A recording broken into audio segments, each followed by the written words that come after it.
नमस्कार दोस्तों, कैसे हैं आप लोग। डाउटनेट के इस सेशन में आप सभी का बहुत बहुत स्वागत है। तो बच्चों, आज के सेशन की हम बात करें तो आज का हमारा जो सेशन है बहुत ही ज़्यादा ज़रूरी होने वाला है।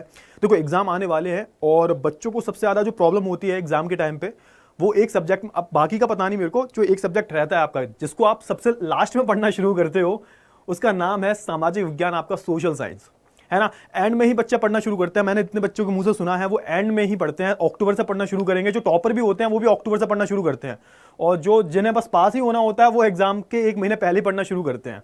आप मैथ्स को, साइंस को जो है स्टार्टिंग से ही पढ़ोगे, लेकिन सोशल साइंस और इंग्लिश की मैं बात करूं, और उसमें भी अगर मैं छोड़ दूं तो इंग्लिश को, सोशल साइंस को तो बिल्कुल ही एंड में उठाते हो आप, ठीक है ना। तो भाई अब मैं आपको 5 ऐसे तरीके बताऊंगा, 5 ऐसे स्टेप्स बताऊंगा फॉलो करने के लिए, जिनको फॉलो करके जो है आप अच्छे नंबर जो है 100 में से 100 अगर आपका कैलिबर है तो ला सकते हो, ठीक है ना। बाकी 90 से तो ऊपर पक्के ही पक्के आने वाले हैं अगर तो आपने 5 स्टेप्स को अभी से फॉलो करना जो है शुरू कर दिया। इन स्टेप्स को हम एक एक करके देखेंगे, एक एक स्टेप जो है एक दूसरे से कनेक्टेड होगा। तो आपको स्टार्टिंग से लेके, मतलब पहले स्टेप से लेके 5th स्टेप तक जो है आपको वो सारी चीजें जो है आज से ही फॉलो करनी पड़ेंगी अगर आप सच में एक अच्छा स्कोर लाना चाहते हो। किसकी बात कर रहा हूं मैं भाई? मैं अपने ही सब्जेक्ट की बात कर रहा हूं, सोशल साइंस की, ठीक है ना। चलिए, तो बिना किसी देरी के जो है इस सेशन को जो है हम स्टार्ट करते हैं। तो भाई इस सेशन की मैं बात करूं तो सबसे पहली जो चीज है ना, पहला स्टेप जो है, फर्स्ट, मैं पूरा लिखूंगा, मैं कुछ वैसा पीपीटी में लिख के लाया नहीं हूं क्योंकि वो फील नहीं आती बताने में, है ना। लिख लिख के ज्यादा फील आती है, ऑल्दो मेरा राइटिंग बहुत गंदा है, लेकिन कोई बात नहीं, है ना। चलिए, तो पहला जो स्टेप है, फर्स्ट स्टेप, जो मैं हमेशा बोलूंगा आपको कि रट्टा मारना छोड़ दो। और हां, एक चीज और लिखूंगा ब्रैकेट में मैं,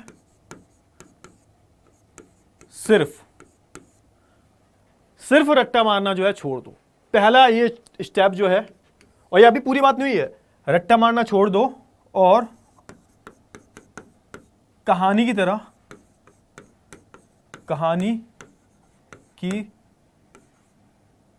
एक मिनट में आया तो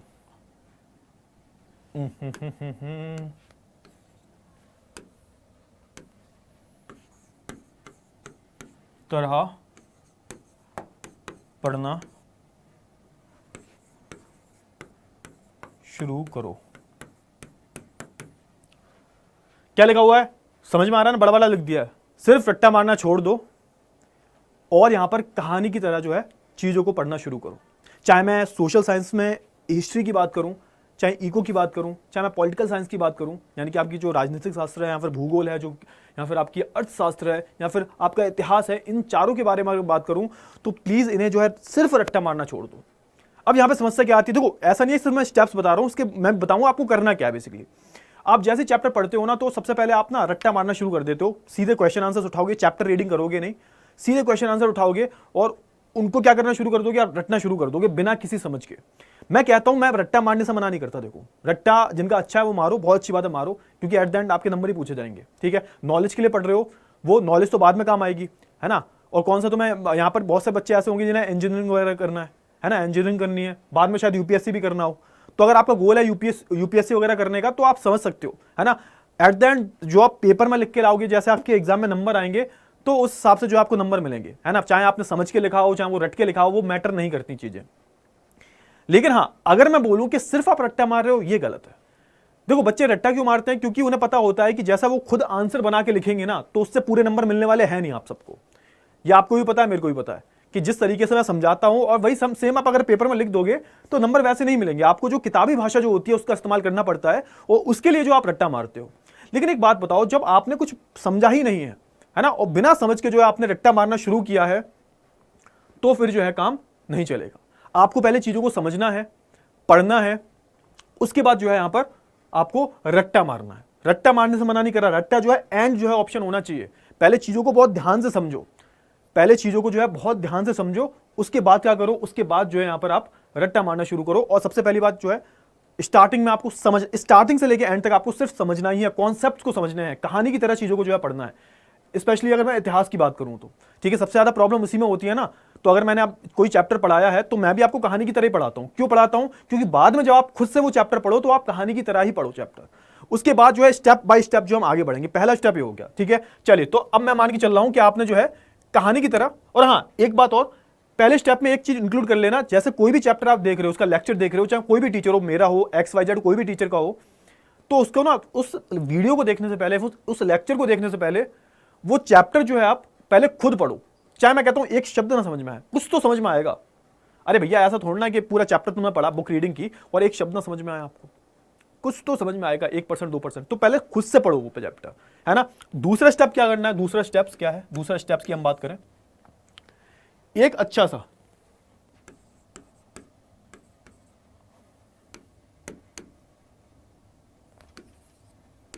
क्या करना है आपको, अच्छा सा वन शॉट लेक्चर देखना है डिटेल्ड में। लेक्चर वन शॉट भी दो तरह के होते हैं, एक तो होता है शॉर्ट वन लेक्चर, वो आपके एग्जाम के लिए होता है, रिवीजन के लिए। एक होता है डिटेल में वन शॉट, तो आपको डिटेल वाला देखना है। और डिटेल वाले वन शॉट जो है मैं ला रहा हूं। पहला आपका लेक्चर जो है वो आ चुका है, लगभग 1 घंटे 50 मिनट का है वो लेक्चर, भारत में राष्ट्रवाद। और ऐसे जो आपके लेक्चर आएंगे तो आपको डिटेल में, डिटेल लेक्चर, या फिर ऐसे भी देख सकते हो कि बहुत सारे जो चैप्टर्स होते हैं वो पार्ट्स में लाते हैं, L1 L2 L3, तो ऐसे भी आप देख सकते हो। तो अच्छा सा जो है उसका वन शॉट देखना है डिटेल वाला, है ना। अब आपने क्या करा, अपना जो है लेक्चर देख लिया, अब आपको क्या करना है भाई, उसके जो है नोट्स बनाने हैं। नोट्स की जब बात आती है ना, तो बच्चे हमेशा, बच्चों का सवाल रहता है कि सर ये नोट्स कैसे बनाऊं मैं। नोट्स में जो है मेन दिक्कत यही रहती है कि नोट्स हम कैसे बनाएं। तो देखो नोट्स की जब बात आती है ना बेटा, तो देखो मैं बोलूंगा कि आप पहले क्या करो, पहले आपने खुद रीडिंग कर ली, अब आपने जो है यहाँ पर वन शॉट देख लिया, अब वहां से भी आपको कुछ मिल गया, जब आपने रीडिंग की वहां से भी आपको कुछ मिला। अब आपको क्या करना है, अब आपको नोट्स बनाने से पहले ना क्या करना है पता है, यहां पर जो प्रीवियस ईयर क्वेश्चंस हैं उनको देखना है, उनको देखना है, और किस टॉपिक से ज्यादा क्वेश्चन पूछे गए हैं उस हिसाब से जो है नोट्स बनाने हैं आपको। तो जब नोट्स बनाओ तो मैं बोलूंगा कि प्रीवियस ईयर क्वेश्चंस देख लो, बहुत सारे सैंपल पेपर वगैरह आते हैं उन्हें देख लो, उसके हिसाब से जो आपने नोट्स बनाओ, और अपने नोट्स खुद बनाओ, खुद बनाओ। 3-4 नोट्स देख लो भाई, डिटेल में लेक्चर देख लिया, मेरे नोट्स देख लो, जो स्कूल वाले टीचर ने करा उनके देख लो, और उसका एक निचोड़ जो होता है ना, उसका आपको नोट्स बनाना है। और नोट्स को भी जो आपको 2 भागों में डिवाइड करना पड़ेगा। एक तो भाई डिटेल नोट्स जिसको जो आप आराम से पढ़ते हो, और एक होता है भाई शॉर्ट नोट्स। ये जो शॉर्ट नोट्स हैं ये कहां काम आएंगे, ये जो है एग्जाम के टाइम पर जो है काम आएंगे। तो नोट्स भी 2 तरह के होते हैं। देखो वन शॉट 2 तरह का होता है, एक तो होता है रिवीजन वाला वन शॉट, आधे घंटे में 35 मिनट 25 मिनट में खत्म, उसका रिवीजन हो जाता है आपका, एग्जाम से आधे घंटे पहले देख लिया, आपकी पूरी तैयारी हो गई। एक होता है डिटेल में, जो आपको एग्जाम में एक्चुअल में लिखना क्या है, सर ने डिटेल में पढ़ा था पूरी कहानी शुरू से लेकर एंड तक, वो प्लस जब आपने पूरी चैप्टर रीडिंग कर ली, आपने डिटेल में लेक्चर देख लिया, फिर काम क्या बच जाता है, फिर बच जाता है उस चैप्टर से रिलेटेड नोट्स भी 2 तरह के हैं, एक तो है शॉर्ट नोट्स और एक होता है लॉन्ग। एक जो बेसिकली शॉर्ट नोट्स होते हैं, एक होता है नॉर्मल नोट्स आपके, नॉर्मल लॉन्ग तो नहीं बोलूंगा, नॉर्मल नोट्स बोलूंगा, जो नॉर्मल बनाए जाते हैं, डिटेल में नोट्स बनाए जाते हैं। और नोट्स की बताई मैंने आपको, टीचर स्लाइड से आप हेल्प ले सकते हो, आपने स्कूल के टीचर से हेल्प ले सकते हो, आप खुद जो आपको जो समझ में आए, या फिर आप प्रीवियस ईयर क्वेश्चंस की जो हेल्प ले सकते हो नोट्स बनाने के लिए, ठीक है। तो दूसरा स्टेप ये हो गया, ठीक है। चलिए अब बात कर लेते हैं तीसरे स्टेप्स के बारे में। तीसरा क्या है, अब आपने नोट्स भी बना लिए, मैं मान के चल रहा हूं आपने नोट्स बना लिए, ठीक है। अब उसको क्या करना है आपको, अब क्या करना है आपको, सुनो, अब आपको जो है पूरा चैप्टर रिवाइज करना है ना, क्योंकि आपने पूरा चैप्टर पढ़ लिया, रिवाइज करना है, प्लस क्वेश्चंस की प्रैक्टिस करनी है आपको। और क्वेश्चंस की प्रैक्टिस में क्या होना चाहिए, सैंपल पेपर, ये मैं करवाऊंगा आपको, आप खुद से भी करो तो अच्छी बात है, प्लस प्रीवियस ईयर। और हां, यहां पर जब बात आती है क्वेश्चन प्रैक्टिस की, तो इसका मतलब ये नहीं है कि आप देख देख के आंसर पढ़ोगे और सिर्फ रट्टा मारोगे। मेरे लिए प्रैक्टिस का मतलब होता है, मैं हमेशा बोलता हूं, लिख लिख कर याद करना, लिख लिख कर जो आपको याद करना है। मेरे लिए प्रैक्टिस का ये मतलब होता है। कई सारे बच्चे जो है प्रैक्टिस को गलत उसमें ले जाते हैं कि थ्योरी है तो रट्टा मार लो, सिर्फ पढ़ लो, कुछ नहीं होने वाला, गारंटी से कहता हूं, करके देख लेना। अरे पढ़ते तो डेली अखबार भी हो तुम, याद रहता है उसमें कुछ, और इसको तो आपको एग्जाम में लिखना है भाई। 3 घंटे एग्जाम में बैठोगे, क्या लिखोगे, भाई पढ़ा पढ़ाया याद रहेगा आपको, इतने इंटेलिजेंट हो तो कर लो, कोई बात नहीं, लेकिन मेरी समझ में प्रैक्टिस का मतलब होता है खुद हाथों से लिखना। इससे दो चीजें परफेक्ट होती हैं, एक तो आपको लिखना आ जाता है, और जब आप एग्जाम में बैठोगे तो आपको ऐसा नहीं लगेगा आप पहली बार लिख रहे हो, आपको ऐसा लगेगा ये तो बहुत नॉर्मल है तुम्हारे लिए, आपके लिए बहुत नॉर्मल है, क्योंकि आपने प्रैक्टिस कर रखी है। और इससे एक चीज और दूर होती है, एक प्रॉब्लम और दूर होती है कि जब एग्जाम में आपका पेपर छूट जाता है ना, कि हाय भैया पेपर छूट गया, आता हुआ छोड़ा है, वो क्यों होता है? वो लैक ऑफ प्रैक्टिस की वजह से होता है, जो आप लिख लिख के नहीं करते हो। तो मेरी आपसे सबसे एक रिक्वेस्ट है, प्लीज जो भी प्रैक्टिस कर रहे हो, चाहे आप कितने भी इंटेलिजेंट समझो अपने आप को, लेकिन प्लीज जो है एक बारी जो है लिख लिख के जो है चीजों की प्रैक्टिस जरूर करना बेटा, ठीक है ना। एक रिक्वेस्ट है आपसे, क्योंकि ये जो चीजें आपको बहुत दिक्कत देने वाली है, ठीक है। क्वेश्चंस की जो है आपको प्रैक्टिस करनी है डिटेल में। अब क्या करना है आपको, सुनो, ये थोड़ा सा मैं इरेज कर, तीसरा स्टेप हो गया हमारा, ये पूरा इरेज कर देता हूं। अब आ जाते हैं हम चौथे स्टेप पे। चौथा स्टेप, अब चौथे स्टेप में देखो आपने रिवीजन कर लिया, अब चौथे में क्या, देखो रिवीजन करके प्रैक्टिस भी कर लिया आपने। अब आपको एक चीज तैयार करनी है, एक चीज जो मैं बताऊंगा ध्यान से सुनना। मानिए चलो आपने कोई पहला चैप्टर पढ़ा, भारत में राष्ट्रवाद, भारत में राष्ट्रवाद, है ना। अब आपने दूसरा चैप्टर पढ़ा संसाधन, तीसरा पढ़ा डेवलपमेंट, मतलब विकास, है ना। ये सारे जो चैप्टर्स हैं आपने पढ़ लिए। अब मेरी रिक्वेस्ट है, जब आपने वो जो मैंने 3 स्टेप्स बताए ना, उसको फॉलो करके ये आपने चैप्टर कंप्लीट कर लिया, है ना।